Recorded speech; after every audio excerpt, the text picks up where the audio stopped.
Escritos de filosofía política de Mikhail Bakunin. Parte 4. Tácticas y métodos de actuación. 6. Los jacobinos de 1870 temieron la anarquía revolucionaria. La administración imperial de la Francia napoleónica de 1870 no podía ser destruida de un soplo, pues hubiera sido imposible reemplazarla inmediatamente por otra.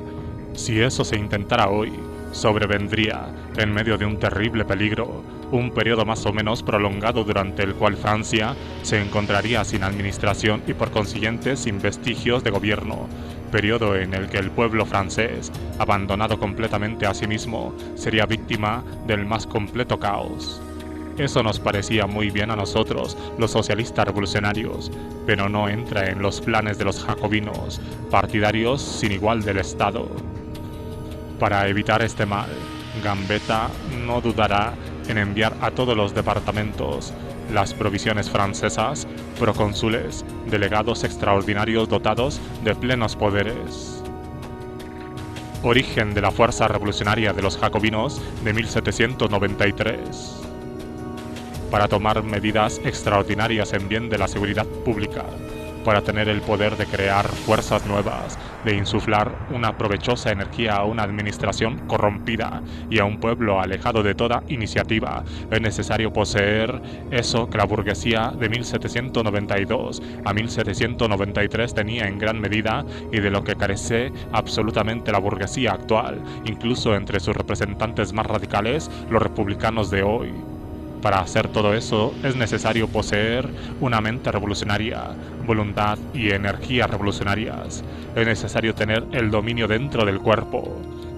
Aparte de esas cualidades personales que ponían una marca verdaderamente heroica sobre los hombres de 1973, el éxito de los comisarios del gobierno de la Convención Nacional de Jacobinos se debió a que la convención en sí misma era genuinamente revolucionaria y a que, para excluir a la burguesía liberal, ordenó a todos los procónsules enviados a las provincias basarse siempre y donde quiera que estuvieran en el pueblo mismo. Los comisarios de la Gran Revolución. El antagonismo entre la revolución burguesa y la revolución popular aún no existía en 1793. No existía en la conciencia del pueblo ni tampoco en la conciencia de la burguesía. La experiencia histórica nos había puesto a uno de manifiesto la verdad eterna de que la libertad de toda la clase privilegiada, incluida por supuesto la de la burguesía, se funda esencialmente en la esclavitud económica del proletariado. Esa verdad ha existido siempre como hecho, como consecuencia real, pero entonces estaba oscurecida por otros hechos y encubierta por tantos intereses y tantas tendencias históricas, en particular tendencias religiosas, nacionales y políticas, que todavía no aparecía claramente para la burguesía, que seguía invirtiendo dinero en empresas, ni para el proletariado, a quien la burguesía seguía explotando. La burguesía y el proletariado han sido siempre, sin tener conciencia de ello, enemigos naturales, eternos, y debido a esa ignorancia atribuyeron la burguesía sus temores y el proletariado sus infortunios a causas ficticias y no a su antagonismo real. Creyeron ser amigos y debido a esa creencia marcharon juntos contra la monarquía, contra la nobleza y contra los sacerdotes. Eso fue lo que dio a los revolucionarios burgueses de 1793 su gran poder. No solamente no temieron desatar las pasiones populares, sino que las fomentaron por todos los medios a su disposición, considerándolas único camino para salvar al país y salvarse a sí mismos de la reacción interna y del ataque exterior. Cuando un comisario extraordinario, nombrado por la convención, llegaba a una provincia, nunca se dirigía a la gente importante de esa región ni a los revolucionarios de guante blanco. Se dedicaba a los sanculotes, al populacho, y de este dependía para poner en práctica contra la voluntad de los aristócratas y de los revolucionarios bien alimentados los decretos de la convención. Lo que hacían esos comisarios, pues, no tendía a una centralización o a formar una nueva administración. Pretendían verdaderamente suscitar un movimiento popular. Generalmente no iban a una provincia con la intención de imponer dictatorialmente la voluntad de la Convención Nacional. Eso sucedía rara vez, cuando entraban en provincias que eran unánime y decididamente hostiles y reaccionarias, y en tales casos no iban solos sino acompañados por tropas que agregaban a su elocuencia cívica el argumento de las bayonetas. Pero lo más usual era que fueran solos, sin llevar ni un soldado para apoyarlos, y que buscaran apoyo en las masas, cuyo instinto invariablemente coincidía con las ideas de la convención. Lejos de restringir la libertad de los movimientos populares por temor a la anarquía, los comisarios trataron de fomentarlos por todos los medios. Lo primero que hacían era formar un club del pueblo donde todavía no existía uno. Por ser verdaderos revolucionarios descubrían fácilmente a sus pares y los unían para avivar las llamas revolucionarias, para fomentar la anarquía, para levantar a las masas y organizar en una línea revolucionaria esa anarquía popular.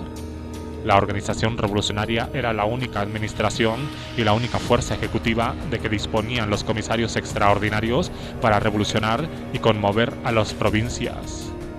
Tal fue el verdadero secreto del poder de esos gigantes de la revolución a quienes los pigmeos jacobinos de nuestra época admiran sin haber logrado aproximarse a ellos. Al igual que en 1792, Francia solo puede ser salvada de los prusianos mediante un gran levantamiento del pueblo. Lo único que puede salvar a Francia ante los terribles y mortales peligros que la amenazan actualmente es un levantamiento salvaje, espontáneo, imponente, apasionadamente violento, anárquico y destructivo de las masas del pueblo en toda Francia. Enfoque revolucionario de los campesinos.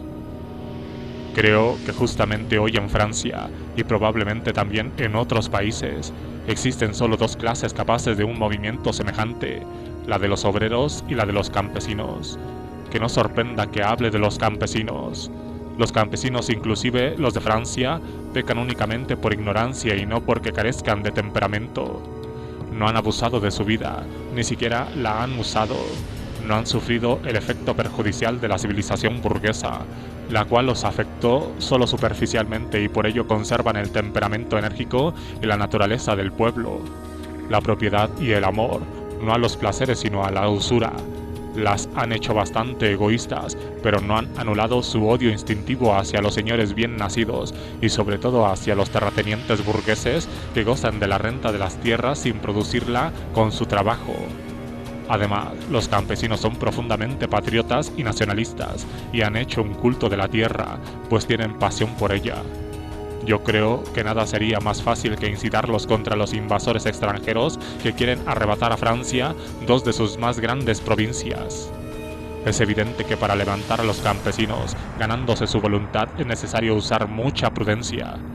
Es necesario cuidar, al hablarles, de formular ideas y de emplear frases que ejercen sobre los trabajadores urbanos un efecto todopoderoso, pero que, por haberles llegado a los campesinos por intermedio de reaccionarios de todo tipo, desde grandes terratenientes a funcionarios estatales y sacerdotes, que se las hicieron odiosas y amenazantes, producen sobre ellos un efecto opuesto al que pretenden.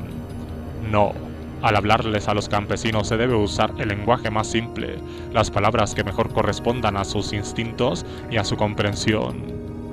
En aquellos pueblos donde existe como prejuicio y hábito ferviente el amor platónico y ficticio al emperador, Napoleón III, no se debe siquiera hablar contra el emperador. Es necesario socavar en los hechos el poder del Estado y del emperador, pero sin hacer nada contra él. Creo que minando la influencia, la organización oficial y, en la medida de lo posible, destruyendo las personas que actúan como funcionarios del emperador, alcaldes, jueces de paz, sacerdotes, gendarmes y jefes de la policía locales, será posible, como en el alzamiento de septiembre, levantar a los campesinos. Es necesario decirles que los prusianos deben ser expulsados de Francia. Esto lo comprenderán perfectamente porque son patriotas y que para lograrse deben armarse, organizarse en batallones de voluntarios y marchar contra los invasores. Pero antes de que comiencen a hacerlo también es necesario que, siguiendo el ejemplo de las ciudades, que se han desembarazado de sus parásitos explotadores y que han encargado la tarea de la defensa a los hijos del pueblo, a los trabajadores, los campesinos se libren a sí mismos de los señores que los explotan, los deshonran y cultivan la tierra con mano de obra asalariada y no con sus propias manos. Por lo tanto, es esencial impulsarlos a oponerse obstinadamente a los nobles del pueblo, a los funcionarios y, si fuera posible, al mismo clero. Déjeselos apoderarse de lo que quieran en la Iglesia y de las tierras que pertenecen a la Iglesia, si es que las posee. Déjenselos que tomen posesión de las tierras que pertenecen al Estado y también de los fundos de los grandes terratenientes. Y luego será necesario decirles a los campesinos que, como en todas partes, los pagos se han suspendido. Ellos también deben suspender sus pagos. Pagos de deudas privadas, impuestos y amortizaciones, hasta que haya sido establecido un perfecto orden, que de otra manera todo el dinero pasará a manos de los funcionarios que lo retendrán, o a manos de los prusianos. Hecho esto, déjenselos organizarse, unirse según los principios de la federación, pueblo con pueblo y también con las ciudades, para brindarse mutua ayuda y defenderse juntos tanto de los prusianos externos como internos. La lucha de clases liberará al campesinado de sus prejuicios políticos. En este punto surge un interrogante. La revolución de 1792 y 1793 pudo dar a los campesinos, no gratis sino a precios muy bajos, los fondos de la nación, o sea, las tierras pertenecientes a la Iglesia y a los emigrantes nobles, las que habían sido confiscadas en su totalidad por el Estado. Pero ahora se argumentará, la revolución no tiene nada para darle a los campesinos. ¿Es esto verdad? ¿Acaso la Iglesia y los órdenes religiosos no se han hecho nuevamente ricas debido a la tolerancia criminal de la monarquía legitimista y sobre todo del Segundo Imperio? Ciertamente, la mayor parte de su riqueza ha sido prudentemente resguardada en previsión de posibles revoluciones. La Iglesia, si bien preocupada siempre por asuntos celestiales, nunca dejó de lado sus intereses materiales, siendo famosa por sus astutas especulaciones económicas y, sin duda, ha colocado la mayor parte de sus bienes terrenales, que continúa acrecentando día a día para mayor bien de los pobres y desafortunados, en todo tipo de empresas comerciales, industriales y bancarias, como así también en títulos privados de todos los países. Por lo tanto, produciría una verdadera bancarrota universal, que llegara como consecuencia inevitable de una revolución social universal, privar a la Iglesia de esa riqueza que hoy constituye el principal instrumento de su poder, desgraciadamente un poder todavía formidable. Y sigue siendo no menos verdadero que la Iglesia posee actualmente, en especial en las provincias del sur de Francia, inmensos fundos y edificios, así como ornamentos y plantería que representan verdaderos tesoros en oro, plata y piedras preciosas. Bien, todo eso puede y debe confiscarse, y no en beneficio del Estado, sino en beneficio de las comunas. Esta es, pues, según mi parecer, la única forma efectiva de influir sobre los campesinos en dos direcciones: la defensa del país contra la invasión prusiana y la destrucción del aparato estatal en las comunas rurales, donde se encuentran sus principales raíces, y consecuentemente hacia la revolución social. Solo mediante este tipo de propaganda, solo mediante una revolución social así comprendida, puede uno luchar contra el espíritu reaccionario de los pueblos, puede uno lograr superarlo y transformarlo en un espíritu revolucionario. Las supuestas simpatías bonapartistas de los campesinos franceses no me alarman. Tales simpatías son simplemente síntomas superficiales del instinto socialista desviado por la ignorancia y explotada por la malicia, una enfermedad de piel que cederá al heroico tratamiento del socialismo revolucionario. Los campesinos no se van a deshacer de sus tierras, de su dinero ni de su vida para conservar el poder de Napoleón III, pero de buen grado darán, para ese fin, la vida y la propiedad de otros, pues detestan a esos otros. Abrigan el odio supremo, totalmente socialista, de los hombres de trabajo contra los hombres del ocio, contra los señores bien nacidos. El antagonismo entre los campesinos y los trabajadores urbanos se debe a un error. Si queremos ser prácticos, si cansados de ilusiones resolvemos luchar de la forma más seria para efectuar una revolución, tendremos que comenzar por liberarnos nosotros mismos de muchos prejuicios burgueses, doctrinarios, que el proletariado urbano tomó, por desgracia, en gran medida de la burguesía. El obrero de la ciudad, más evolucionado que el campesino, a menudo desdeña a este y habla de él con un desprecio completamente burgués. Nada es más irritante que el desdén. Por eso los campesinos responden con odio al desprecio de los trabajadores industriales. Y eso es una gran desgracia, pues el desprecio y el odio dividen al pueblo en dos campos, y cada uno de ellos paraliza y socava al otro. Entre esos dos partidos no existen en realidad intereses opuestos, existe solo un inmenso y perjudicial malentendido que debe ser allanado a cualquier precio. El socialismo más esclarecido, más civilizado de los trabajadores urbanos, un socialismo que por esa misma circunstancia adquiere cierto carácter burgués, desdeña y menosprecia el socialismo de los campesinos, natural, primitivo y mucho más salvaje, y, como desconfía de este, trata siempre de coartarlo, de oprimirlo en nombre de la igualdad y de la libertad, y esto lleva a los campesinos a confundir el socialismo urbano con el espíritu burgués de las ciudades. Los campesinos miran al trabajador industrial como un lacayo burgués o como un soldado de la burguesía. Por esta razón desprecian y detestan al trabajador urbano como tal. Lo odian hasta el punto de convertirse ellos mismos en sirvientes y ciegas herramientas de la reacción. Ese es el antagonismo fatal que ha paralizado hasta ahora los esfuerzos revolucionarios de Francia y de Europa. Todo el que quiera el triunfo de la revolución social debe primero disipar ese antagonismo. Como los dos campos se hayan dividido solo por una incomprensión, es necesario que uno de ellos tome la iniciativa de explicar y conciliar.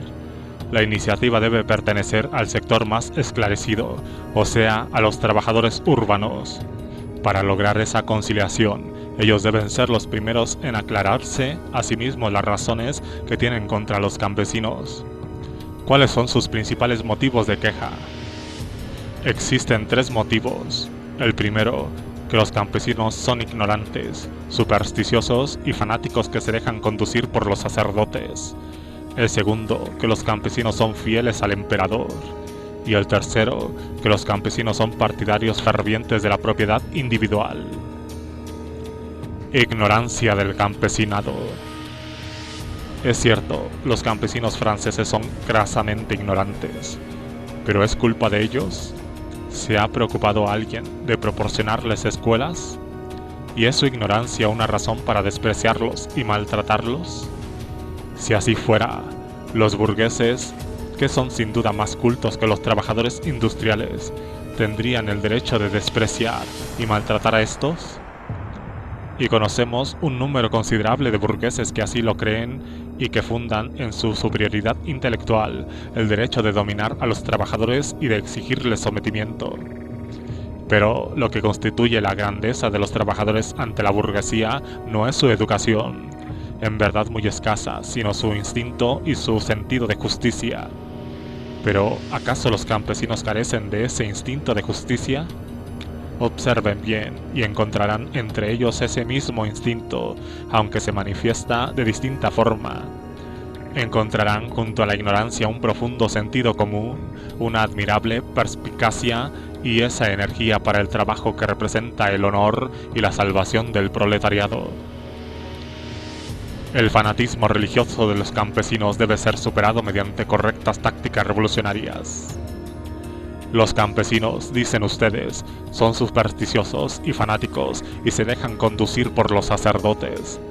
Su superstición es producto de su ignorancia, fomentada sistemática y artificialmente por todos los gobiernos burgueses. Por otra parte, los campesinos no son tan supersticiosos y fanáticos como ustedes los consideran. Sus mujeres son así. Pero, ¿acaso las mujeres de los trabajadores urbanos están enteramente libres de las supersticiones y de las doctrinas de la religión católica romana?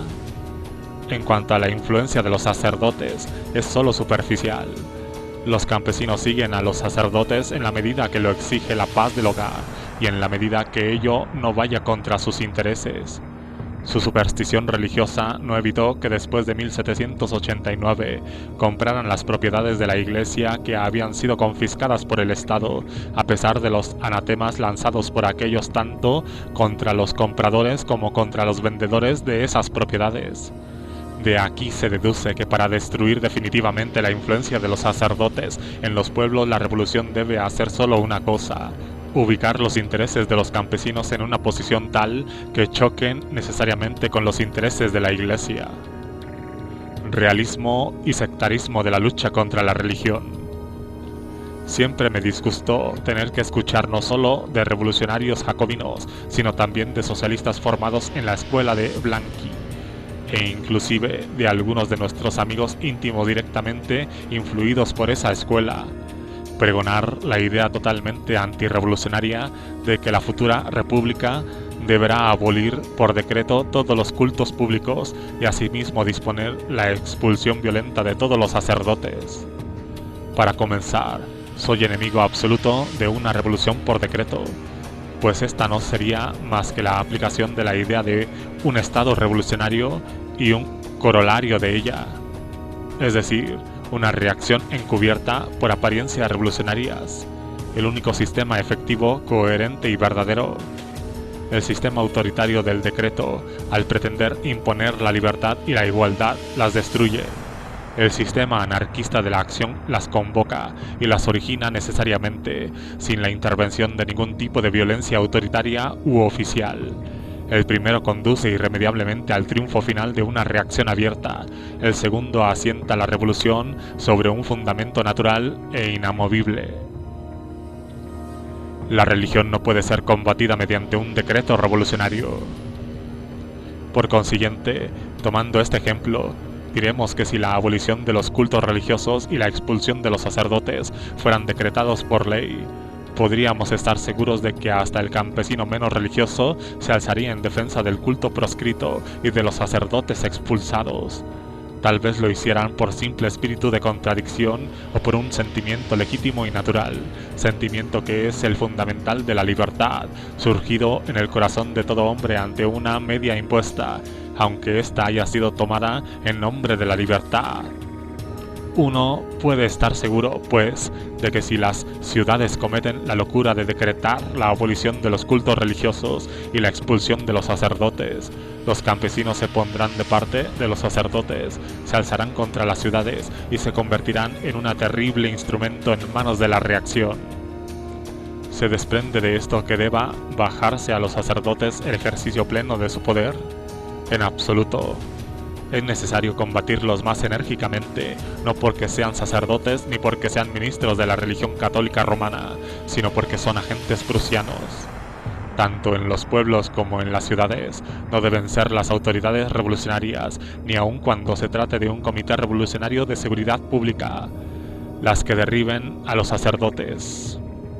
Debe ser la propia masa, los obreros de las ciudades y los campesinos de los pueblos, la que emprenda la acción contra los sacerdotes, mientras las autoridades revolucionarias aparentemente los protejan en nombre del respeto por la libertad de conciencia. Copiemos la sabiduría de nuestros adversarios. Observemos cómo, por ejemplo, todos los gobiernos se explayan sobre la libertad, mientras son totalmente reaccionarios en sus acciones. Dejen que las autoridades revolucionarias sean parcas en sus frases, pero, usando un idioma tan moderado y pacífico como sea posible, permítanseles que realicen la revolución. En tiempos de revolución, los hechos cuentan más que las teorías. Esto es completamente opuesto a lo que ha estado haciendo hasta ahora las autoridades revolucionarias en todos los países. Muy a menudo han demostrado el mayor vigor y la mayor capacidad revolucionaria en su lenguaje, mientras sus actos eran moderados o incluso totalmente reaccionarios. Puede decirse que el vigor de su lenguaje les ha servido, en muchos casos, como una máscara para engañar al pueblo, para encubrir la debilidad y la inconsistencia de sus actos. Existen personas, sobre todo la pretendida burguesía revolucionaria, que por proferir algunas frases exaltadas creen estar haciendo la revolución y, una vez que han pronunciado esas frases, y precisamente por ello, consideran lícito arrojarse a la acción, demostrando entonces una inevitable incoherencia y entregándose a actos puramente reaccionarios. Nosotros, que somos verdaderamente revolucionarios, debemos actuar de una manera completamente opuesta. Hablemos menos de revolución y hagamos mucho más. Dejemos a los otros la tarea de desarrollar teóricamente los principios de la revolución social y contentémonos con aplicar ampliamente esos principios. Concretémoslos en hechos. Aquellos que me conocen bien, entre nuestros aliados y amigos, tal vez se asombren de que yo use este lenguaje, después de haber trabajado tanto en la elaboración teórica y habiéndome mostrado siempre tan celoso y feroz guardián de los principios revolucionarios. Pero los tiempos han cambiado. Un año atrás estábamos preparándonos para una revolución, inminente para algunos, menos próxima para otros. Hoy, aunque ciega diga lo contrario, estamos en medio de una revolución. Entonces, resulta absolutamente necesario mantener el elevado nivel de los principios teóricos y presentarlos en toda su pureza para formar una organización, tal vez pequeña en número, pero compuesta por personas consagradas entera, sincera y fervientemente a los ideales revolucionarios. Ahora ya no urge reclutar gente para ese grupo. Hemos logrado, bien o mal, formarlo y, aunque es pequeño respecto de la cantidad de personas que lo integran, es inmenso respecto de las grandes masas populares a las que representa. Ahora todos debemos embarcarnos en la violenta oleada revolucionaria y de aquí en adelante deberemos difundir nuestros principios no a través de palabras sino a través de acciones, pues esa es la forma de propaganda más popular, más poderosa e irresistible. Guardemos silencio sobre nuestros principios cuando así lo requiere la prudencia, cuando nos lo exija nuestra temporaria impotencia ante una fuerza enemiga, pero seamos despiadadamente coherentes en nuestras acciones. En ello reside la salvación de la revolución.